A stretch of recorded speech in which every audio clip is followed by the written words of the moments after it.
MC की praise the Lord. प्रभु यीशु मसीह आप सबको आत्मिक आशीष दे।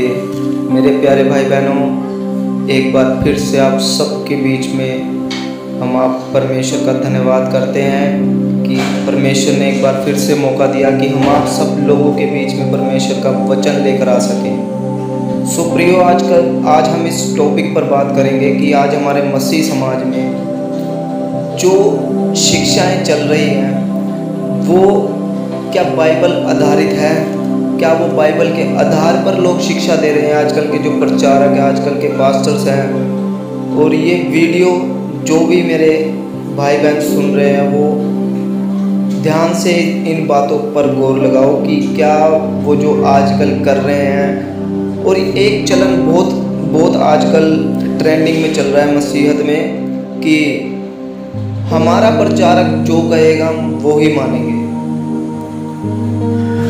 क्योंकि वो एक वचन को लेकर पूरी डॉक्ट्रिन तैयार करते हैं। यानी कि अब मैं आपको एक उदाहरण के रूप में बताता हूँ कि मान लीजिए आप किसी से बात कर रहे हैं और सामने वाला व्यक्ति आपसे बात कर रहा है, और जो शुरुआत से लेकर एंड तक आप लोगों ने बात की, और मैं उस बात जो आपने शुरुआत से लेकर एंड तक की उसका बीच का हिस्सा निकाल करके मैं आपको सुनाऊं, क्या वो बात आप समझ पाएंगे? कभी नहीं समझ पाएंगे, क्योंकि आपने उन सारी बातों का सिर्फ बीच का हिस्सा ही सुना। आपने ना तो उसकी शुरुआत सुनी, आपने ना उसका एंड सुना, सिर्फ आपने वो बीच का हिस्सा ही सुना। मेरे भाइयों, तो आजकल के प्रचारक सिर्फ वो बीच का हिस्सा देते हैं कलीसियाओं को कि आप ये बात पर गौर करो, और ख़ास करके वो एक ही वचन से पूरी डॉक्ट्रिन तैयार कर देते हैं और कलीसियाओं को भरमा रहे हैं। क्योंकि प्रभु यीशु मसीह ने कहा था कि अंत के दिनों में लोगों का प्रेम ठंडा पड़ जाएगा, अधर्म के बढ़ने से उनका प्रेम ठंडा पड़ जाएगा। मेरे प्यारे भाई बहनों, आज अधर्म इतना बढ़ चुका है मसीहत में। धर्म की शिक्षा बाइबल हमें सिखाती है, लेकिन अधर्म की शिक्षा जो आजकल लोग सिखा रहे हैं उसी को बाइबल में अधर्म कहा गया है। और अधर्म है कि जो धार्मिकता के विरुद्ध काम सिखाया जाता है वो ही अधर्म है। मेरे प्यारे भाई बहनों, कि पवित्र आत्मा के छूने से लोग पीछे की ओर गिर रहे हैं, तड़फ रहे हैं, और ऐसी बहुत सारी टीचिंग है कि मिरेकल मनी तुमको मिलने जा रही है। प्रभु यीशु मसीह ने ऐसी कोई शिक्षा नहीं दी। मेरे प्यारे भाई बहनों, तेल लगाओ तुम चंगे हो जाओगे, साबुन उन लोगों ने निकाल दी है, और पता नहीं क्या क्या। एक प्रचारक तो कह रहा था भाई तुम मिठाई खाओ और पवित्र आत्मा को पालो। तो ये क्या है? ये क्या है? मसीहत में जो कुछ चल रहा है ये सब परमेश्वर के विरोध में कार्य हो रहे हैं। मेरे प्यारे भाई बहनों, और जब हम किसी को बताते हैं कि परमेश्वर का वचन ऐसे कहता है, आप लोग ये सब करते हो, तो वो लोग कहते हैं कि तुम हमारे प्रचारकों पर दोष लगा रहे हो। तो मेरे प्यारे भाई बहनों, दोष लगाना और बाइबल आधारित बातों को समझाना, इन दोनों में कितना फ़र्क है आप सब लोग समझ सकते हैं इन बातों को। मेरे प्यारे भाई बहनों, इस वीडियो में अंत तक बने रहिएगा। आज हम बाइबल से जानेंगे क्या परमेश्वर इतना बदल गया है कि लोग ये सब सिखा रहे हैं, फायर प्रेयर जो कि बाइबल में नहीं है। फायर प्रेयर बाइबल में नहीं है, लेकिन उन लोगों ने अपनी क्रिएटिविटी लोगों को दिखाई कि ये देखो फायर प्रेयर, और वचन में लिखा है कि लिखे हुए से आगे मत बढ़ना, जबकि वचन में साफ साफ लिखा है कि लिखे हुए से आगे मत बढ़ना। तो आज की कलीसिया लिखे हुए से आगे क्यों बढ़ रही है? मेरे प्यारे भाई बहनों, ये सब कुछ जो चल रहा है मसीह समाज में, मेरे प्यारे भाई बहनों, ये सब कुछ उस परमेश्वर के विरोध में काम चल रहा है, और ना कि परमेश्वर की सेवा हो रही है। आप लोगों को लगता है कि परमेश्वर की सेवा हो रही है, लेकिन वो परमेश्वर की सेवा नहीं हो रही मेरे प्यारे भाई बहनों, क्योंकि पौलुस ने वचन में साफ साफ कहा था कि शैतान भी आप एक ज्योतिर्मय स्वर्गदूत का रूप धारण कर सकता है, क्योंकि वो एक स्वर्गदूत है और वो रूप धारण कर सकता है। यदि उसके सेवक भी धार्मिकता के रूप धार्मिक लोगों का रूप धारण कर ले, तो मेरे प्यारे भाई बहनों, वो लोग जो है आज उसके सेवक जो है लूसीफर के सेवक, वो धार्मिकता का भेष उन लोगों ने ले रखा है और आप लोगों को ऐसे भरमाते मेरे प्यारे भाई बहनों कि कोई भी समझ नहीं पाता कि क्या हो रहा है। मैं आपको एक छोटी सी स्टोरी समझाता हूँ। ये बहुत ज़्यादा महत्वपूर्ण बातें हैं मेरे प्यारे भाई बहनों, इन्हें अंत तक जरूर सुनिएगा, क्योंकि हमारा मकसद है कलीसिया यानी कि मसीह समाज की उन्नति करना। क्योंकि वचन में लिखा है जो कुछ करो एक दूसरे की उन्नति के लिए करो, कलीसिया की उन्नति के लिए वो सारे कार्य करो जो तुम अपने जीवन से करते हो। मेरे प्यारे भाई बहनों, हम चाहते हैं कि सबकी उन्नति हो और सब आत्मिकता में बढ़े, ना कि झूठ में। क्योंकि वचन में लिखा है कि शैतान, वो जो दुष्ट है, वो भेड़िए के समान है और वो इस फिराक में बैठा रहता है कि वो कब किसको फाड़ खाए। तो आप जो है उसके हाथों में खुद को क्यों सौंपते हो? आप लोग कहते हो कि हमारा प्रचारक हमें जो सिखाता है वो ही हम मानेंगे। बीरिया के लोग, हम प्रेरितों के रसूलों के कर्तव्य, यानी कि पंजाबी में रसूलों के कर्तव्य कहा गया है और हिंदी में प्रेरितों के काम कहा गया है, इंग्लिश में एक्ट ऑफ द अपोस्टल कहा गया है। तो मेरे प्यारे भाई बहनों, हम प्रेरितों के काम में देखते हैं वहाँ पर बीरिया के लोग हैं, जो कि पौलुस वहाँ पर उनको सुसमाचार प्रचार करने जाता है, उनके बीच में प्रचार करने जाता है। तो जब पौलुस वहाँ पर प्रचार करता है तो पौलुस कहता है कि उन लोगों ने विश्वास ना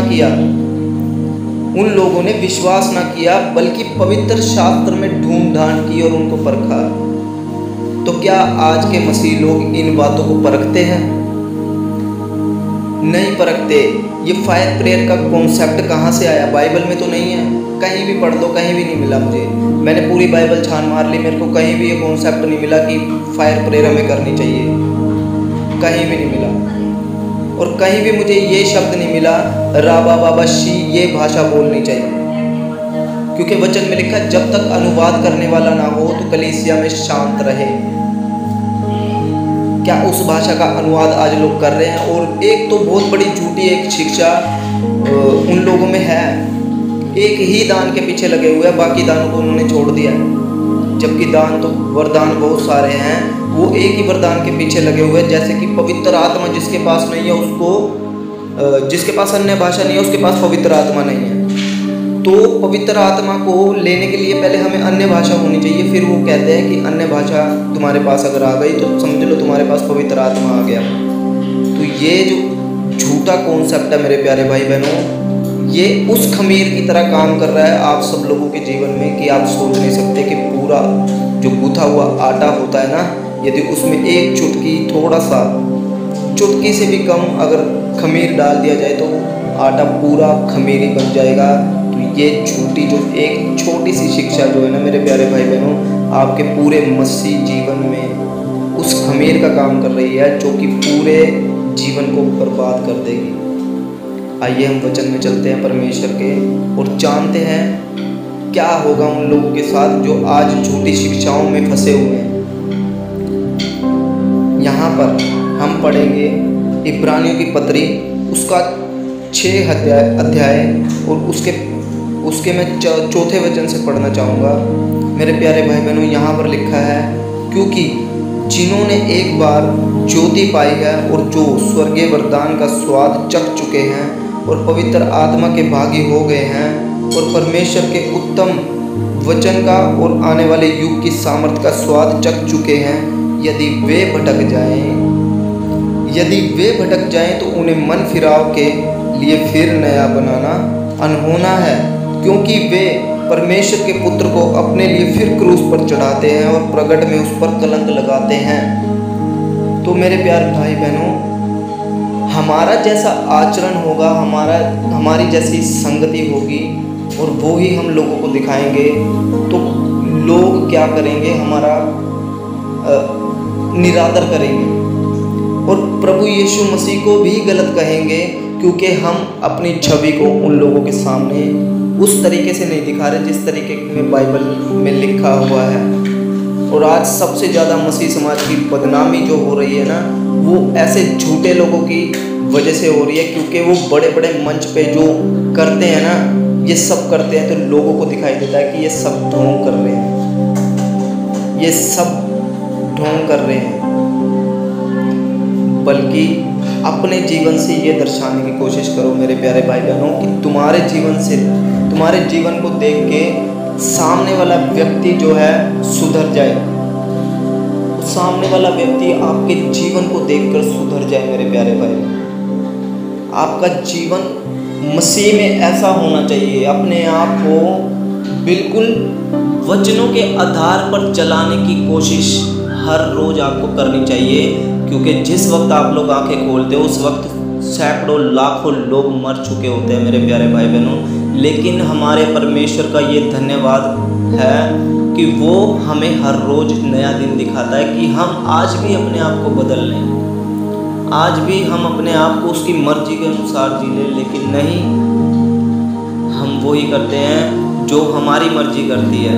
तो आज लोगों ने अपनी मर्जी के अनुसार, अपनी अभिलाषाओं के कारण अपने लिए बहुत सारे उपदेशक बटोर लिए हैं, जो कि कानों की खुजलियाँ उनकी मिटा रहे हैं। लोग सिर्फ आज वही बातें सुनना पसंद करते हैं जो उनके मतलब की होती है,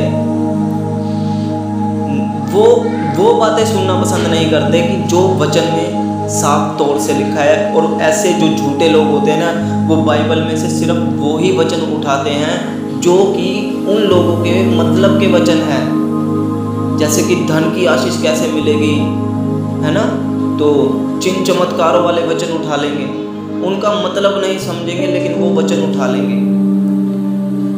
और मेरे प्यारे भाई बहनों, उनके पास भरमाने के लिए सैकड़ों ऐसे वचन हैं कि जो कलीसियाओं में पिरोते हैं, और वो एक दो वचन से ही पूरा कॉन्सेप्ट तैयार कर देते हैं, उनको समझाते नहीं हैं, उसके पीछे का रीजन नहीं समझाते हैं। तो मेरे प्यारे भाई बहनों, आज मैं आपको एक छोटी सी स्टोरी बताता हूँ, और उस कहानी को आप बिल्कुल ध्यान से सुनिएगा कि कैसे एक मनुष्य का जीवन बिल्कुल नरकीय बन जाता है। तो आओ हम जानते हैं इन बातों को। मेरे प्यारे भाई बहनों, एक मेंढक है। एक मेंढक समुद्र के किनारे बैठा होता है और उसको बहुत ज़्यादा ठंड लग रही होती है, तो वो गर्मी पाने के लिए इधर उधर भागता है। उसको कहीं गर्मी नहीं मिलती, वो उछलता पास के एक जंगल में चला जाता है। मेरे प्यारे भाई बहनों, वहाँ पर कुछ आदिवासी लोग रहते हैं। तो वहाँ पर वो आदिवासी लोगों ने एक हांडी में पानी चढ़ाया होता है, जंगल के अंदर पानी गर्म कर रहे होते हैं।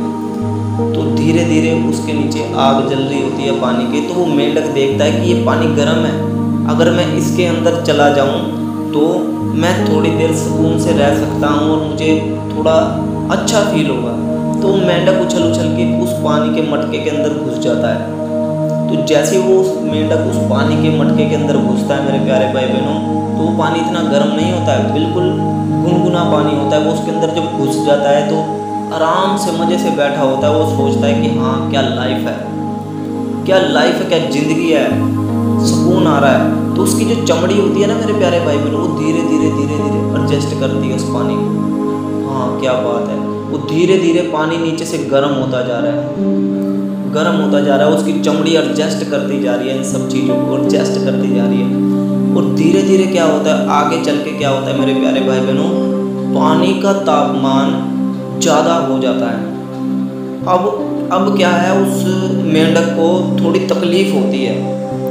अब थोड़ी उसको तकलीफ़ होती है, अब एडजस्ट वो कर नहीं पाता है अपनी बॉडी से। तो वो क्या करता है, उसको फिर भी एडजस्ट करने की कोशिश करता है।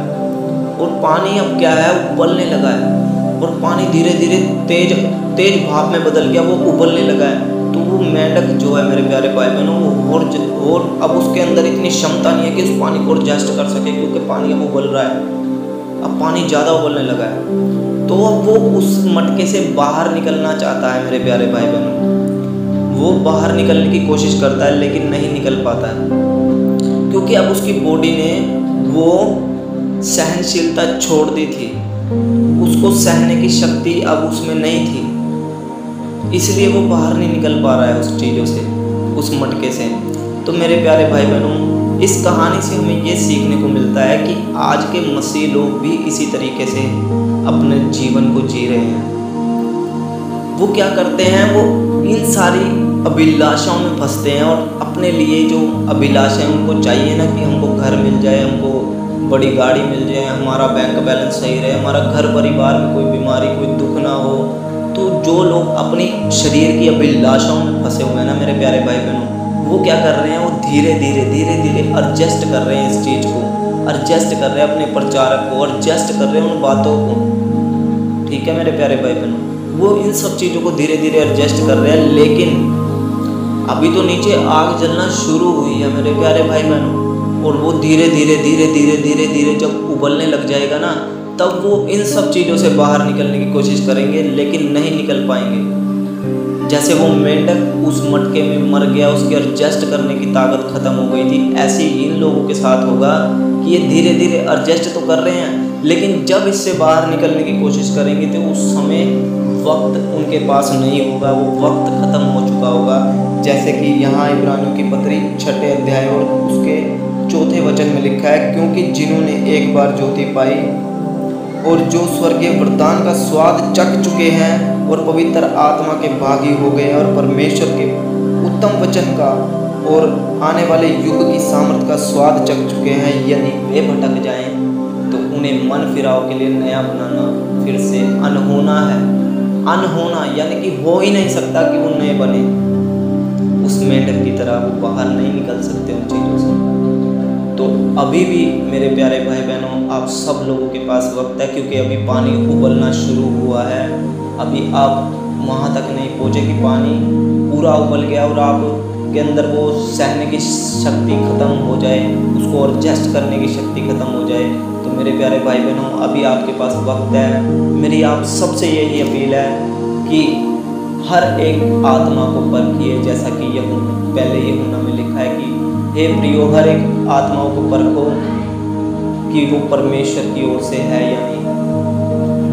तो मेरे प्यारे भाई बहनों, इस वीडियो में हमने आपको जो बातें बताई हैं उन बातों को गौर से सुनिए और जांचिए, वचन से जांचिए उन लोगों को जो आज मसीहत में ये तमाशा बनाया हुआ है। उन्होंने जगत में जो तमाशा बनाया हुआ है, परमेश्वर का प्रकोप वो धीरे धीरे भड़क रहा है मेरे प्यारे भाई बहनों, क्योंकि उसके वचन के अनुसार कुछ भी नहीं हो रहा है।